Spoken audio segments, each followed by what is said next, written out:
ಯಾಕೆ ನಾವು ತುಂಬಾ ವೆಯ್ಟ್ ಮಾಡ್ತಿದ್ವಿ ಅಂದ್ರೆ, ಎಂತ ಒಂದು ಮ್ಯಾಸಿವ್ ಆಪರ್ಚುನಿಟಿ ಅಂದ್ರೆ ನಮಗೆಲ್ಲ ಅಂತ ಲೆಜೆಂಡ್ರಿ ಆಕ್ಟರ್ಸ್, ಅತುಲ್ ಸರ್, ನಮ್ಮ ರಮೇಶ್ ಇಂದ್ರ ಸರ್, ವಿನೋದ್ ಅಣ್ಣ, ಇವರೆಲ್ಲ ಪರ್ಸನಲ್ ಆಗಿ ನಮಗೆ ಅಷ್ಟು ಟ್ರೈನ್ ಮಾಡಿ ನಮ್ಮ ಕಣ್ಮುಂದೆ ನಟಿಸ್ತಾ ಇದ್ದಾಗ ನಾವೆಲ್ಲ ಇದನ್ನೆಲ್ಲ ತುಂಬಾ ಕನಸು ಕಟ್ಟಿದ್ವಲ್ಲ, ಇವ್ರ ಮುಂದೆ ನಟಿಸೋ ಅವಕಾಶ ಸಿಗ್ತಲ್ಲ ಅನ್ನೋ ಒಂದು ದೊಡ್ಡ ಆಪರ್ಚುನಿಟಿ ಅದು.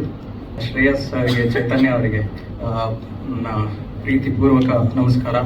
ಡೈರೆಕ್ಷನ್ ಡಿಪಾರ್ಟ್ಮೆಂಟ್ ಹುಡುಗರು, ನಾವು ಇಷ್ಟು ಜನ ನಾವೇನು ಆರ್ಟಿಸ್ಟ್ಗಳಿದ್ದೀವಿ, ಅದ್ರ ಜೊತೆಗೆ ಪ್ರತಿಯೊಬ್ಬರು ಕರ್ಕೊಂಡ್ಬಂದು ಆನ್ ಟೈಮ್ ಎಲ್ರಿಗೂ ವಿತ್ ಕಾಸ್ಟ್ಯೂಮ್ ರೆಡಿ ಮಾಡಿ 8:08ವರೆಗೆ ಸೆಟ್ ರೆಡಿ ಮಾಡಿ ನಿಲ್ಲಿಸ್ತಿದ್ರು. ಅವರಿಗೆ ಹ್ಯಾಟ್ಸ್ ಆಫ್ ಹೇಳೋದಕ್ಕೆ ಇಷ್ಟಪಡ್ತೀನಿ. ಅಂಡ್ ಹಾಗೆ ನಮ್ಮ ಯೋಗ ಮಾಸ್ಟ್ರು, ಅವರು ಕೂಡ ಅವರು ನಿಲ್ಸ್ಕೋಬೇಕು ಈ ಸ್ಟೇಜ್ ಮೇಲೆ. ಸೊ ಹಾಗಾಗಿ and thank you so much yoga ಮಾಸ್ಟ್ರೆ. ಯಾರಿಗೂ ಏನು ಏಟಾಗದೆ ತುಂಬಾ ಅಚ್ಚುಕಟ್ಟಾಗಿ ಕೆಲಸ ಮಾಡಿಕೊಟ್ಟಿದ್ದೀರಾ. Thank you. ಸಲಾಮ್ ಅಲೈಕುಮ್, ಎಲ್ಲರಿಗೂ ನಮಸ್ತೆ. ನಾನು ನಿಮ್ಮ ಪಠಾನ್. ಥ್ಯಾಂಕ್ಸ್ ಹೇಳಬಾರ್ದು ಅಂತ ಹೇಳಿದ್ದಾರೆ, ಆದ್ರೂ ಗೆಟಪ್ ಆಕ್ಚುಲಿ ಚೆನ್ನಾಗಿದೆ ಮ್ಯಾಮ್. ಮೊದಲನೇದಾಗಿ ನನಗೆ ಅವಕಾಶ ಕೊಟ್ಟಂತ ನಿಶಾ ಮ್ಯಾಮ್, ನೀವು ಒಂದು ಚಾನ್ಸ್ ಕೊಟ್ರಿ, ಡೈರೆಕ್ಟರ್ ಸರ್ನ ಮೀಟ್ ಆದೆ. ಆನೆಸ್ಟ್ ಆಗಿ ಇದೊಂದು ಮಾತು ಎಲ್ಲರ ಮುಂದೆ ಎದೆ ತಟ್ಕೊಂಡು ಹೇಳ್ತೀನಿ, ಇಂಥ ಪ್ರೊಡ್ಯೂಸರ್ ಸಿಗ್ಬೇಕು ಅಂದ್ರೆ ಕನ್ನಡ ಇಂಡಸ್ಟ್ರಿಗೆ ಬೇರೆ ಲೆವೆಲ್ಗೆ ಎತ್ಕೊಂಡು ಹೋಗಿದ್ದಾರೆ. ಆಗ್ಲೇ ನೀವು ಒಂದು ಮಾತು ಹೇಳಿದ್ರಿ, ಹಳ್ಳಿಯಿಂದ ಬಂದವರು ಅಂತ. ನಾನು ಒಬ್ಬ ರೈತನಾಗಿ ಮಾತು ಹೇಳ್ತೀನಿ, ಒಂದು ಹೆಣ್ಣು ಈ ಲೆವೆಲ್ ಎಲ್ರಿಗೂ ಒಂದು ಸ್ಟೇಜ್ ಮೇಲೆ ಕರ್ಕೊಂಡ್ಬಂದು ಇಲ್ಲ ಒಂದು ಸಿನಿಮಾ ಮಾಡಬೇಕು ಅಂದ್ರೆ ಆ ತಾಕತ್ತೇ ಬೇರೆ. ಮದರ್ ಇಂಡಿಯಾ ಅಂತ ಡೇ 1 ಕರೆದೆ, ಸೀರಿಯಸ್ ಆಗು ಈಗಲೂ ನೀವು ಮದರ್ ಇಂಡಿಯಾನೇ. ಏನೇ ಬರ್ಲಿ ಏನೇ ಹೋಗ್ಲಿ, ನಾವೆಲ್ಲ ಒಂದು ಟೀಮ್, ಒಂದು ಸಿನಿಮಾ ಅಂತ ಮುಂದೆ ಹೋಗ್ತಾ ಇದೀವಿ. ಈ ಗೆಲುವು ಸದಾ ನಿಮ್ ಮುಂದೆ ಹಿಂದೆ ಸದಾ ಬರುತ್ತೆ.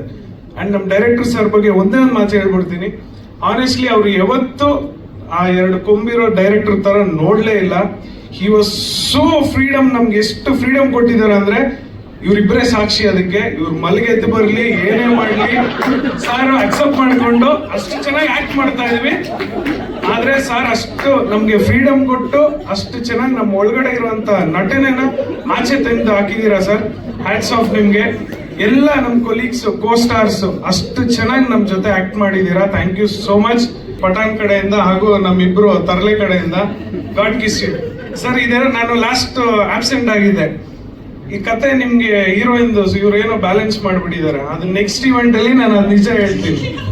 ಓಕೆನಾ? Thank you so much. ಕೆಲವರು ನಮ್ ಡೈರೆಕ್ಟರ್ಸ್ ಅಂತ ಇರ್ತಾರೆ, ಅಂದ್ರೆ ಅವ್ರು ಸಿನಿಮಾ ಮಾಡ್ತಾರೆ ಅಂದ್ರೆ ನಾವು ಹಾಡು ಬರಿತೀವಿ ಅಂತ ಫಿಕ್ಸ್ ಆಗ್ಬೋದು.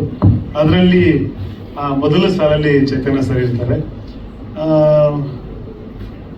ರೌಡಿಸಮ್ ಸಬ್ಜೆಕ್ಟ್ನ ಕೆಲವು ನಿರ್ದೇಶಕರ ಕೈಗೆ ಕೊಟ್ರೆ ಅದೊಂದು ಮಾಸ್ ಸಿನಿಮಾ ಆಗುತ್ತೆ, ಮಾಸ್ ಎಂಟರ್ಟೈನ್ಮೆಂಟ್ ಸಿನಿಮಾ ಆಗ್ಬೋದು, ಅದು ಚೆನ್ನಾಗಿರುತ್ತೆ.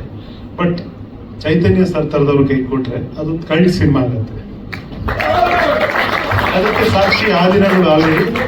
ಇನ್ನೊಂದು ಮತ್ತೊಮ್ಮೆ ಅದು ಪ್ರೂವ್ ಆಗ್ಲಿಕ್ಕಿದೆ. ಈ ಸಲ ಕಪ್ ನಮ್ದೇ ಅನ್ನೋ ತರ RCB 2ನೇ ಸರಿ ಕಪ್ ಗೆಲ್ಲುವ ತರ ಬಹುಶಃ ಈ ಸಲ ಮತ್ತೆ ಅವರು ಕಪ್ ಹೊಡಿತಾರೆ ಅಂತ. ಜೊತೆಗೆ ಟೈಟಲ್ ಬಲರಾಮನ ದಿನಗಳು, ಅದಕ್ಕೆ ಸುಮ್ಮನೆ ಕಣ್ಣು ಮುಚ್ಕೊಂಡು ಕನ್ನಡದಲ್ಲಿ ಈಗ ಯಾರು ಅದಕ್ಕೆ ಸೂಟ್ ಆಗ್ತಾರೆ ಅಂದ್ರೆ ವಿನೋದ್ ಸರ್. ಅಷ್ಟು ಚೆನ್ನಾಗಿ ಅಲ್ಲಿ ಅವ್ರು ಮೋಲ್ಡ್ ಆದಂಗೆ ಕಾಣಿಸ್ತಾ ಇದೆ ನನಗೆ. ನಾನು ಚಿಕ್ಕ ಪುಟ್ಟ ಬಿಟ್ಗಳು ನೋಡಿದ್ದೀನಿ ಸರ್, ತೋರಿಸ್ತಿದ್ದಾರೆ. ತುಂಬಾ ಪಾತ್ರದಲ್ಲಿ ತನ್ಮಯರಾಗಿ ವಿಲೀನ ಆಗ್ಬಿಟ್ಟಿದ್ದಾರೆ ಅಂತ ಅನ್ಸುತ್ತೆ. ಬಹುಶಃ ಇನ್ನೊಂದು ದೊಡ್ಡ ಮಜಲು ಶುರು ಆಗ್ಬೋದು ಸರ್ ಕರಿಯರ್ ಅಲ್ಲಿ. ಅದಾಗ್ಲಿ ಅಂತ ಹಾರೈಸ್ತೀನಿ. ಕನ್ನಡ ಇಂಡಸ್ಟ್ರಿ ಕೂಡ ಅದಾಗ್ಬೇಕು, ಒಳ್ಳೇದಾಗ್ಲಿ. ನಾನು ಬರೆದ ಹಾಡುಗಳು ನಾನಿನ್ನೂ ನೋಡಿಲ್ಲ, ಆಮೇಲೆ ಅದ್ರ ಬಗ್ಗೆ ಕಂಪ್ಲೀಟ್ ಮಾಡ್ತೀನಿ. ಎಲ್ರಿಗೂ ನಮಸ್ಕಾರ. ಸೊ ಹಲವಾರು ವರ್ಷಗಳಿಂದ ಚೈತನ್ಯ ಸರ್ಗಳ ಸಿನಿಮಾಗಳು ಅಷ್ಟೇ ಅಲ್ಲ, ಅದ್ರ ಜೊತೆಗೆ ಅದ್ಭುತವಾದಂತಹ ಹಾಡುಗಳನ್ನ ಕೊಟ್ಟಂತ ಒಬ್ಬ ನಿರ್ದೇಶಕ. ಸೊ ಚೈತನ್ಯ ಸರ್ ಜೊತೆ ನಾನು ಇದಕ್ಕೂ ಮುಂಚೆ ಒಂದು ನಾನ್ ಫಿಲ್ಮಿ ಪ್ರಾಜೆಕ್ಟ್ ಅಲ್ಲಿ ಕೆಲಸ ಮಾಡಿದೆ. ಅಲ್ಲೊಂದು 2 to 3 years ಅವ್ರ ಜೊತೆ ಸ್ಪೆಂಡ್ ಮಾಡಿದೆ. ಸೊ ಬೇಸಿಕಲಿ ನಾವು ಲಿರಿಸಿಸ್ಟ್ ಆಗಿರ್ಬೋದು ಅಥವಾ ಕಂಪೋಸರ್ಸ್ ನಾವು ಏನೇ ಮಾಡಿದ್ರು ಕೂಡ ಅದನ್ನ ಸೆಲೆಕ್ಟ್ ಮಾಡೋ ಪ್ರೋಸೆಸ್ ಇದೆಯಲ್ಲ, ಅದು ತುಂಬಾ ಮುಖ್ಯ ಆಗುತ್ತೆ. ನಾವು ಒಂದು 5 ಲೈನ್ ಕೊಟ್ರೆ ಅದ್ರಲ್ಲಿ ಒಂದು 2-3 ಲೈನ್ ಸುಮಾರಾಗಿದ್ದು, ಒಂದು 3 ಲೈನ್ ತುಂಬಾ ಚೆನ್ನಾಗಿದ್ರೆ, ಆ 3 ಲೈನಲ್ಲಿ ಅಥವಾ 1 ಲೈನ್ ಚೆನ್ನಾಗಿ ಅದೇನ್ ಪಿಕ್ ಮಾಡ್ತಾರಲ್ಲ ಅದು ತುಂಬಾ ಮುಖ್ಯ ಆಗುತ್ತೆ. ಈ ಸಿನಿಮಾದಲ್ಲಿ ಎಲ್ಲ ದಿಗ್ಗಜ ರೈಟರ್ಸ್ ಬರೆದಿದ್ದಾರೆ, ಕವಿ ಸರ್ ಆಗಿರ್ಬೋದು, Jayant sir, Nagendra Prasad sir. So ಅದ್ರ ಜೊತೆಗೆ ಈಗಿನ ಜನರೇಷನ್ ನಾನು ಮತ್ತೆ ನಾಗಾರ್ಜುನ್ ಶರ್ಮಾ ಅವ್ರಿಗೂ ಕೂಡ ಅವಕಾಶ ಕೊಟ್ಟಿದ್ದಕ್ಕೆ thank you so much sir. ಎಲ್ರಿಗೂ ನಮಸ್ಕಾರ. ಆ ದಿನಗಳು ಆಮೇಲೆ ಬಲರಾಮನ ದಿನಗಳು, ಇದ್ರ ನಡುವೆ ಎಷ್ಟೋ ದಿನಗಳನ್ನ ನಾನು ಪಾಸ್ ಮಾಡಿದ್ದೀನಿ ಸರ್. ಅಂಡ್ ಈ ಸಿನಿಮಾ ನೋಡೋಕ್ಕೆ ನಾನು ಕಾಯ್ತಾ ಇದ್ದೀನಿ. ಆ್ಯಂಡ್ ಅಬ್ಸಲ್ಯೂಟ್ಲಿ ಅದು ತುಂಬ ಚೆನ್ನಾಗಿ ಮೂಡ್ ಬಂದಿರುತ್ತೆ ಅಂತ ನಾನು ಅಂದ್ಕೊಂಡಿದ್ದೀನಿ. ಸೊ ನಾನು ಕೂಡ ಮೊದಲನೇ ಶೋಗೆ ವೆಯ್ಟ್ ಮಾಡ್ತೇನೆ. ಆ್ಯಂಡ್ ಆಡಿಯನ್ಸ್ ಕೂಡ ವೆಯ್ಟ್ ಮಾಡಬೇಕು ಅಂತ ನಾನು ಹೇಳ್ತೀನಿ. And sir, first time I am waiting for you. ಮಾದೇವನ ನೋಡಿ ನಾನು ತುಂಬ ಖುಷಿಯಾಗಿತ್ತು. ಆ್ಯಂಡ್ ಇದರಲ್ಲೂ ನಾನು ಬಲರಾಮನಾಗಿ ನಿಮ್ಮನ್ನ ನೋಡೋಕ್ಕೆ ನಾನು ತುಂಬ ಕಾಯ್ತಾ ಇದ್ದೀನಿ ಸರ್. ಸಾಂಗಲ್ಲಿ ನಾನು ನೋಡಿದಂಗೆ ಕವಿರಾಜ್ ಸರ್ ಹೇಳ್ದಂಗೆ ಆಲ್ರೆಡಿ ಐ ಹ್ಯಾವ್ ಸ್ಟಾರ್ಟೆಡ್ ಹೇಗಿರ್ಬೋದು ಬಲರಾಮನ. ಯಾಕಂದರೆ ನಾವೆಲ್ಲ ಬಲರಾಮನ ಕಥೆಗಳು ಒಂದು ಅಲ್ಪ ಸ್ವಲ್ಪ ಕೇಳಿದ್ದೀನಿ, ಬಟ್ ಆನ್ ಸ್ಕ್ರೀನ್ ಈಗ ನಾನು ಬಲರಾಮನನ್ನು ನಿಮ್ಮಲ್ಲಿ ನೋಡೋಕ್ಕೆ ನಾನು ಕಾಯ್ತಿದ್ದೀನಿ ಸರ್. Thank you.